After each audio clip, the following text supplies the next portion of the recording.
যত পাপই আমরা করি না কেন, আল্লাহ আমাদের পুরো আমলনামা মুছে পরিষ্কার করে দিতে রাজি আছেন, কিছু থাকবে না। যে কোনো সমাজে যদি কোনো অপরাধ করেন, সেটা আপনার পার্মানেন্ট রেকর্ডে চলে যাবে, সেটা আর মোছা যাবে না, সেটা আর সরানো যাবে না, সেটা ওখানেই থাকবে, আজীবন থাকবে, যেন কালো এক মেঘ আপনার উপর। যেসব মানুষ যে কারণেই হোক এসবের মধ্য দিয়ে গিয়েছেন, বের হবার পর তাদের চাকরি খুঁজতে খুব কষ্ট হয়েছে। কেউ তাদের ব্যাকগ্রাউন্ড চেক করলে আর চাকরি দেয় না, কারণ তাদের রেকর্ডে কিছু একটা আছে।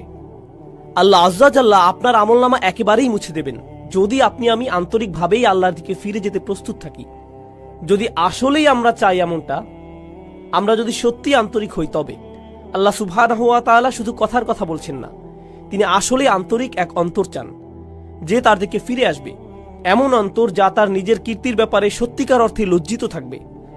যদি আমরা এমন করতে পারি, তবে আল্লাহ একেবারে শুরু থেকেই শুরু করবেন আমাদের জন্য, একেবারেই ফ্রেশ স্টার্ট দেবেন। এই আশার আলোই আল্লাহ আজ্জা জাল্লাহ আমাদের সূরাতুল ফুরকানে দিয়েছেন।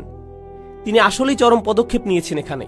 তিনি শুধু বলছেন না যে আমাদের পাপ ক্ষমা করে দিবেন, তিনি বলছেন ফাউলাইকা ইউবাদদিলুল্লাহু সাইয়্যাতিহিম হাসানাত, সেসব মানুষ যারা আসলেই আল্লাহর কাছে ফিরে তওবা করে, আমি তাদের সকল পাহাড় পরিমাণ পাপ কর্ম নিয়ে ভালো কাজে পরিবর্তন করে দেব। অন্যভাবে বললে, শুধুমাত্র আন্তরিকভাবে যদি আপনি আল্লাহর কাছে ফিরে আসেন, তবে আপনাকে যে শুধু লাখো পাপ কর্মের জন্য উত্তর দিতে হবে না তা নয়, বরং তিনি আপনার লাখো পাপ কাজকে লাখো পুণ্যে রূপান্তরিত করে দিবেন। শুধুমাত্র আপনি তাওবা করেছেন এজন্য, শুধুমাত্র এটার জন্যই, শুধুমাত্র এই একটি জিনিস তিনি আমাদের থেকে চাচ্ছেন। আল্লাহ আজ্জা জাল্লাহ আমাদের জীবন আর কতই বা সহজ করবেন। দেখুন, যেসব মানুষ সারাক্ষণ গুনাহ করতেই থাকে, শয়তান তাদের কাছে এসে বলে, তুমি তো এমনিতেও জাহান্নামে যাবে, তার চেয়ে বরং আনন্দ করেই নাও। শয়তান আসলেই এমন বলে, আর তারাও এভাবেই চলতে থাকে।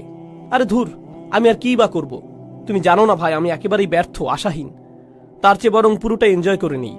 শয়তানের প্রত্যেকটি ওয়াসওয়াসা শুনি, ফাটাফাটি করেই যাই দুনিয়া থেকে, জীবন তো একটাই, এরপর মরে যাব, এটাই হলো তাদের চিন্তা। এমন মানসিকতার জন্য আপনাকে অভিনন্দন। আল্লাহ আজ্জা জাল্লাহ আমাদেরকে কি বলছেন? আল্লাহ বলছেন, তোমাদেরকে শাস্তি দিয়ে আল্লাহ কি পাবেন? মনে করো আল্লাহ চান তোমাদেরকে শাস্তি দিতে?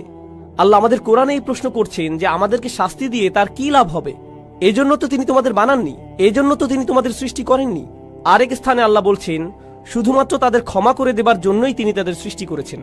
অর্থাৎ তাদের তিনি সৃষ্টি করেছেন তাদের প্রতি করুণা করার জন্যই। তিনি আমাদের সৃষ্টি করেছেন যেন আমরা তার করুণা অর্জন করতে পারি।